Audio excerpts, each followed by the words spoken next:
Hello,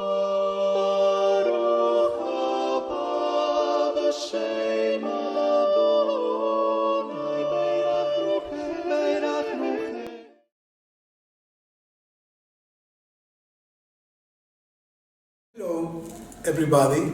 Here at the Hebraica University, we have this special space called Encounters, Encuentros, a space to deal with interesting topics, with interesting scholars, writers, intellectuals, and we are very happy to have with us Dani Kranz and Marion Röwekamp.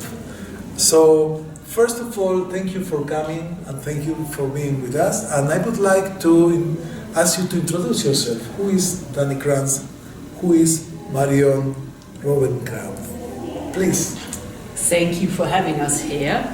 So we're both funded by the German Academic Exchange Services. We're both exchange scholars at our respective universities. I'm at present at Ben-Gurion University in Israel as an anthropologist, so technically I'm a professor of anthropology. And my main areas are migration, ethnicity, law, state, and politics. But I do work as well with memory politics and with, you could say, applied anthropology, so issues of statehood and citizenship. And besides academic work, I'm a government advisor. Thank you. Marion? Hello, everybody. Thank you for inviting us. I'm currently the holder of the Humboldt Chair. That is an institution of the German Academic Exchange Service at the Colegio de Mexico, which is changing like every 5 years the department. I'm currently placed at the history department, and I'm by education, I'm a lawyer and a historian, so I'm working a lot on the junctures of law and history, and a lot on the history of equal rights struggle of women, mostly in Europe, but I'm starting to work also on women in Latin America in this regard. And I do a lot of exile studies as well, like working in exile and memory and how narratives are written about exile identity and how it is translated in the different generations. Thank you. Dani, you did some research relating with Israelis living in Germany. Can you talk us about what happens in Germany after World War II, and in what sense, how can you explain the Jewish immigration to Germany after what happens with the Shoah, what happens with Nazi Germany, and the terrible state of the country? Why was Germany an attractive point of entrance to some immigrants? And then today, what's going on? Because one of the very interesting issues is that there are thousands of Israelis living in Germany today. Oh no, well, you will clarify and help us to see the truth behind the myth, please. I think you raised a very interesting point by saying thousands of Israelis. It is actually 15,000 total, so it's not many. However, because Jews are important for the notion of German democracy and Germany as a functional democracy, these Jews have a symbolic value. In comparison to other immigrant groups, literally these Israelis are statistically insignificant. You can't even show them on a graph. I think what is really interesting before that Israeli Jewish immigration, which was so interesting for the Israeli media, for the German media, for the global media, that Germany since 1945 completely counterintuitively has been an immigration country for Jews. So the tiniest amount of Jews in Germany have actually German backgrounds, and of those Jews who survived in the country, 85% were married to non-Jews. So the first, you could say, leaders of the newly formed Jewish communities were Jewish men married to non-Jewish women. These women had, had serious functions. They were really important for the communities, and it's as well that these German Jews acted as the connector to German society. The majority of those in the country before the post-Soviet immigration of the 90s and early 2000s was of Eastern European displaced persons origin. They weren't exactly lifestyle migrants like the Israelis now. They were survivors. They fled Eastern Europe because Eastern Europe remained anti-Semitic. Germany was less problematic to say in a way because it was ruled by the Allies, and the Jews in particular fled to the American and British sectors, thinking they would leave Germany as soon as possible. So at the height, I think it was 255,000 displaced Jewish persons in Western Germany, or what became Western Germany, but the amount of Jews in the communities after that never exceeded 30,000 before the Russian-speaking Jews came. However, the number of Jews in Germany has been underreported throughout, and that gets really interesting because you work comparatively in regard to the US and Latin America. The Jewish communities in Germany, regardless of Orthodox, conservative or liberal, will only admit matrilineal Jews or recognized converts. So if you self-identify as a Jew is completely irrelevant. So the actual amount of people with Jewish backgrounds, according to the law of return, that would enable you to immigrate to the US, to Israel, is about 275,000. So inasmuch it's not such a small community, the majority, as you said, are Russian, have Russian-speaking backgrounds. That's about probably 90 to 95%. Actual German Jews backgrounds before 1933, 1%, maybe 2%. So the German Jewish tradition, Moreshet, lives on probably in parts in Mexico, definitely in the US, in the UK, and in Israel. And what explains the attractions of Berlin or other places for young Israelis?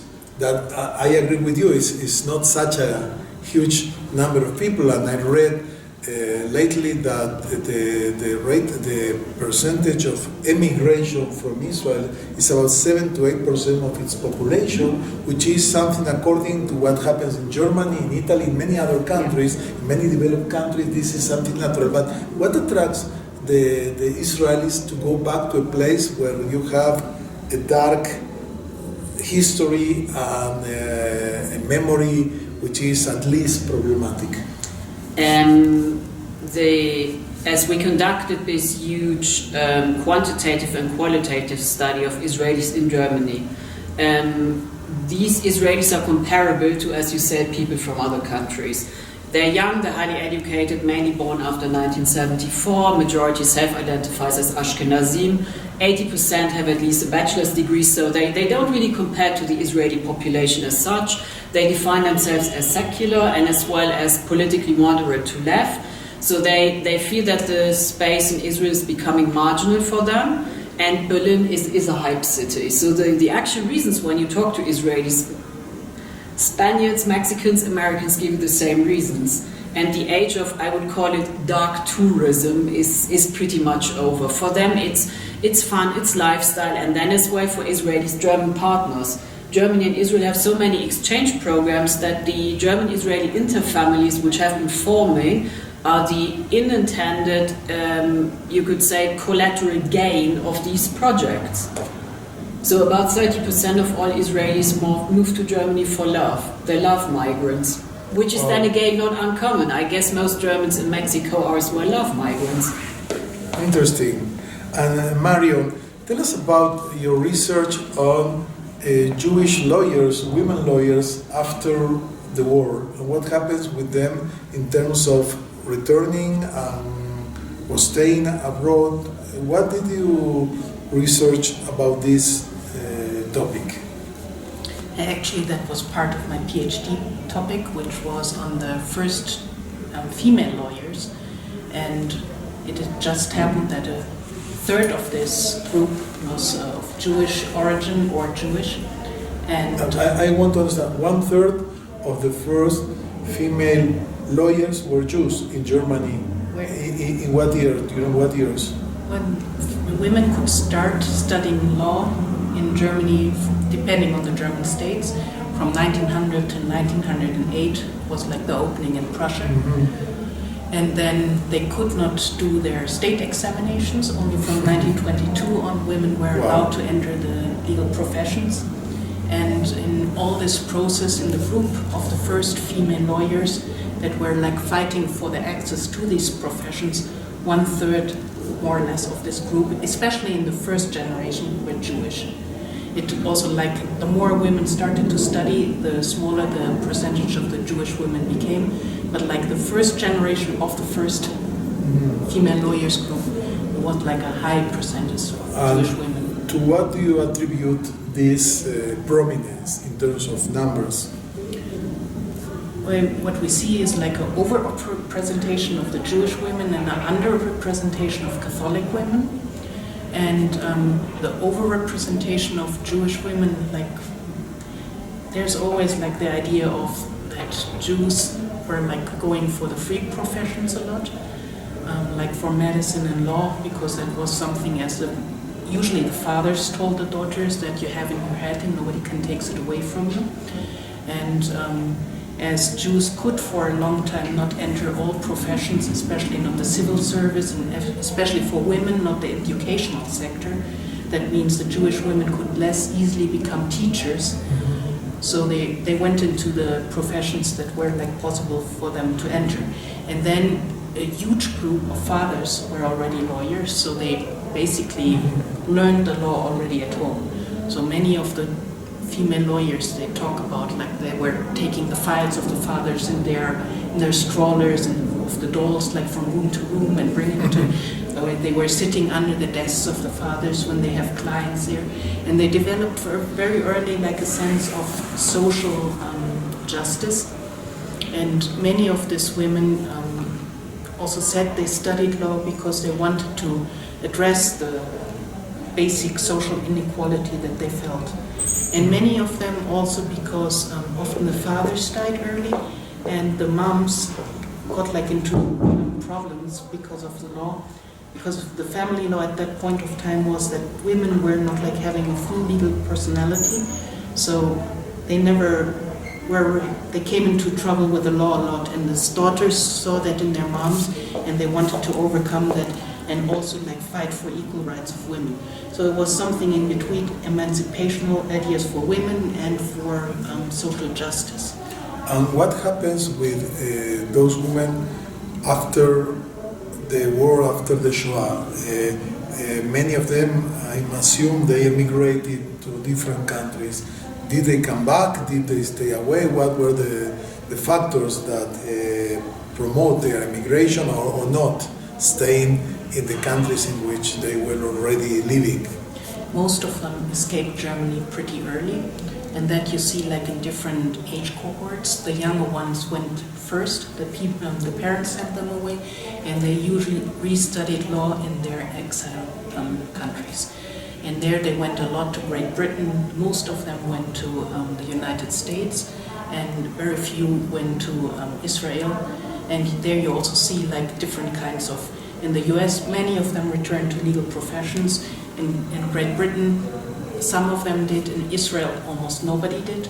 And in this sense, you also have like the re-immigration rates. Most of them who came back were the ones who went to Israel because they could not enter the professions. And often they were also married to male lawyers, and they also could not enter the legal professions. So it was often also the husband who decided he wants to go back because he could not make it in the profession he wanted to work on, and the women came back with him. Actually, I think the re-immigration rate from the US was probably zero, because they found good jobs over there and a new life. And Great Britain, I think, also like very few ones. So most of the ones that came back to Germany usually came from Israel. Both of you are scholars of different aspects of the social reality, the political reality of Germany and other countries, and the transnational perspectives from your research in Israel, your research now also in Latin America. I would like to know how do you see the impact of the Shoah today in different aspects of the political life or the social life? Do you think that it's an influence that is becoming stronger with the time, or the opposite? It's something that is part of a memory with different colors and different interpretations? How do you see the place of the Shoah in issues related with human rights, with immigration, with citizenship, with the topics that you research? I think that the memory culture in Germany has changed very much in terms of initially after the Shoah, you had the private Jewish memory culture and the official German memory culture, in which Jews were participants but not active participants. With time, this changed, in particular now with what I would call the third generation, so the grandchildren generation, regardless if they were born and raised in Germany, if they're Israelis or if they have a Russian-speaking descent, because they have started challenging the status quo very much. I think that the political spectrum acts on a specific script, and those then who actually know Jews and are aware of a Jewish awareness context react differently. So I think there is an official script, and there is around it the experts who have an actual understanding of this reality, of this Jewish reality, and with Jews themselves. And because Marion mentioned the lawyers, because I work with lawyers as an anthropologist, and both Marion and I trained judges and DAs with the German Judicial Academy.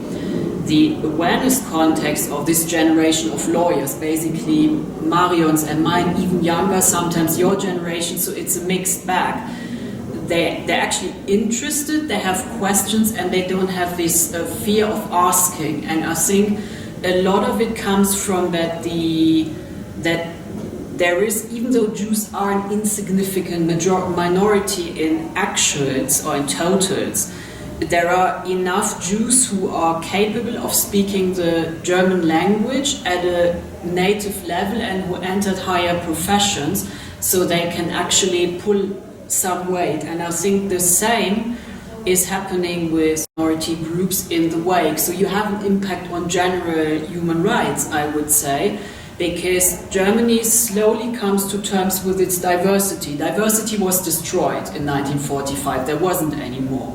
But a different diversity has arisen, and I think Jews are part of that parcel. And Jews actually are, I would say, pretty present in the legal professions. But that is not only based on a different awareness context, and you can find actually similar development with other minority groups. It's as well law, medicine, and business and economics are deemed safe professions to make money, and minorities in particular, if they've been deprived of funds or if they have been dispossessed, they will go for a safe profession. I don't think any of not of the generation before me, definitely not my parents or my aunts and uncles, I don't think any of them would have become an anthropologist. I mean, they're teachers, they have, you could say they have good professions, but like what you do, Jewish thought, I mean, they would find it interesting, but it's like, how do you pay your bills? Become a lawyer, do something decent. So I think that is something which we need to bear in mind as well when we look at there's a pragmatism of choice of professions. Marion? I'm definitely not a specialist in that area, but my feeling as a historian is that the discourse is, as Dani already said, has like a very official way how it is handled, and that the possibilities of talking like freely are in the last years getting like limited. There's no, I would wish for more possibilities of including like different opinions on it and different perspective, different intakes. I have the feeling it got a little stuck, and I personally would feel like great if there could come the diversity also back into the debate. Thank you. To finish this first part of our program, I would like to know, you are living in Mexico for more than 4 years, yes? And you are more for a shorter period of time, yes? Yeah, I'm visiting. You are visiting. So what are your impressions about the academic world in Mexico, and about some impressions that you get? You know, in Hebrew there is an expression, oreach le rega, Röwekamp pega, no? Okay. A guest for a short time can see many problems and difficulties that we, the locals, don't see. So please, Sam, would you like to begin? Dani, you have a short visit. What are your first impressions about Mexico? I mean, in Mexican academia, I obviously can't say that much about. The colleagues I know here are people who I knew before, so it's, you know, it's a transnational network, and it's unsurprising many of them are Jews, so they have related topics, and the non-Jews have related topics as well, so it's an international community. Well, I mean, I learned French and Italian as a child, so I understand Spanish. If I have to say anything, I struggle, but I have to say they're very patient with my children's Spanish and happy to accept, you know, attempts of conveying them whatever I want in Italian. So it's not been bad. Thank you. Marion, you have more experience. Yeah, but my experience is also limited to some universities and some institutions and not to the entire country.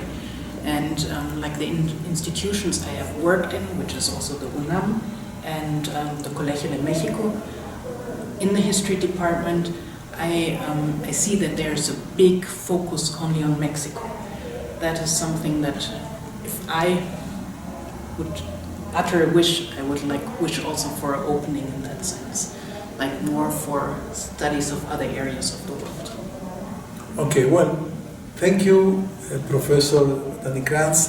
Thank you, Professor Marion Röwekamp, for this presentation, and thank you all of you for listening and being with us at the Universidad Hebraica de México. Thank you.